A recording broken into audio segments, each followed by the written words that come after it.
Here with head coach Stephanie Glantz. Coach, we're here to talk about Kay Yow, kind of her legacy, your involvement with her, and the Kay Yow Foundation breast cancer research that's going on and is a part of the month of February for most college basketball teams in the country.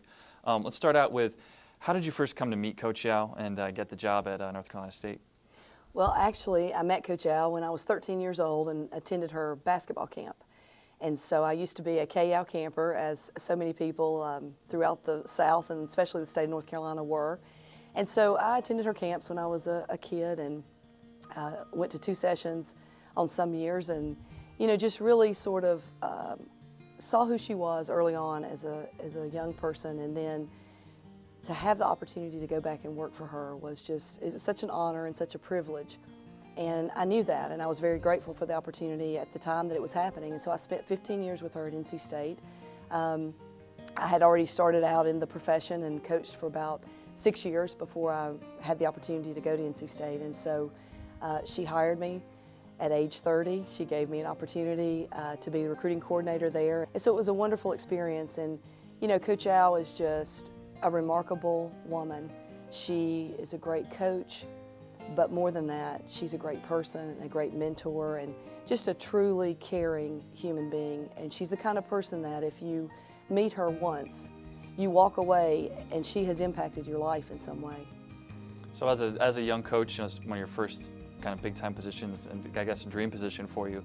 When you first started there, were you nervous? Were you excited? Can you remember kind of when maybe your first practice, your first game, when you realized you were actually working with her? Yes, actually I can. In fact, I'll go all the way back to the first day that she called me on the phone prior to the job. And, I was thinking, okay, this is great. I'm talking to Coach Yow, and then she's actually talking to me about coming for an interview. And it was just sort of like it made me go back in my mind to when I was a kid and, the respect that I had for her then. And then just to be able to hear her invite me to come for an interview was great. And then to even think that I might get the job was just above and beyond. And so I went for the interview and, she offered me the job. And so it was a great challenge. But I knew that I was getting ready to embark on probably one of the most meaningful opportunities in my life, and that I could learn so much from her. And so that's what I look forward to most. A very emotional moment as Kay Yow came out, and what a reception from what is almost a packed house here at Reynolds Coliseum today.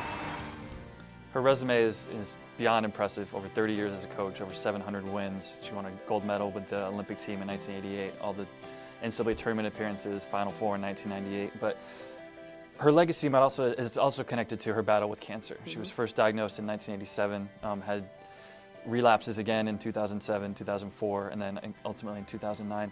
An interesting thing I found about her was she'd won more games after she was first diagnosed, won and coached in more games after she was first diagnosed with cancer than before. What does that say kind of about her strength and her resiliency as a person? Well, she was remarkable. I mean, she, first of all, she had a really strong faith, and she relied on that every day. She would always, acknowledge that her strength and her courage came from the Lord, and that, He was the one that was enabling her to continue on this path. And she was a fighter. She was a person who had great perseverance.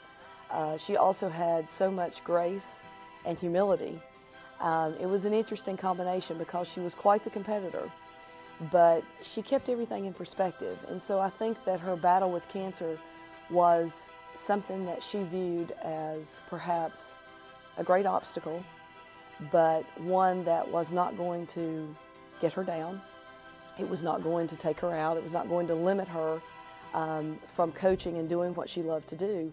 And so that's one of the things that all of us around her admired so much, because every day she showed such strength and such courage. And, even through all of her chemo treatments and feeling terrible, she never once was down. She never once had anything negative to say or any kind of self-pity, not one time. And she had a lot of sayings. She would say to the players over the years, this is, prior to the cancer returning, but she would say, you can never drown yourself in self-pity. You swish your feet a little, and then get out. It's okay to feel a little sorry, but you know, we can't wallow in self-pity and drown. And so she never did that, and she had a lot of sayings, you know, when life kicks you, let it kick you forward. She did that. I mean, she set such a great example for all of us by how she lived, and really battled cancer, which she always said was her greatest foe. Of all the opponents she ever faced on the basketball court, cancer was the worst because it was life-threatening. But the way that she handled that and the way that she showed so much courage was just so inspirational to the country. She became an inspiration to people who were battling cancer, people who were battling other diseases, and people who were having a tough time in life. She became an inspiration above and beyond the sport of women's basketball. It's just something that we will always know we had the opportunity to see someone, another human being, battle with those kinds of traits and characteristics and be such an inspiration to the rest of the country.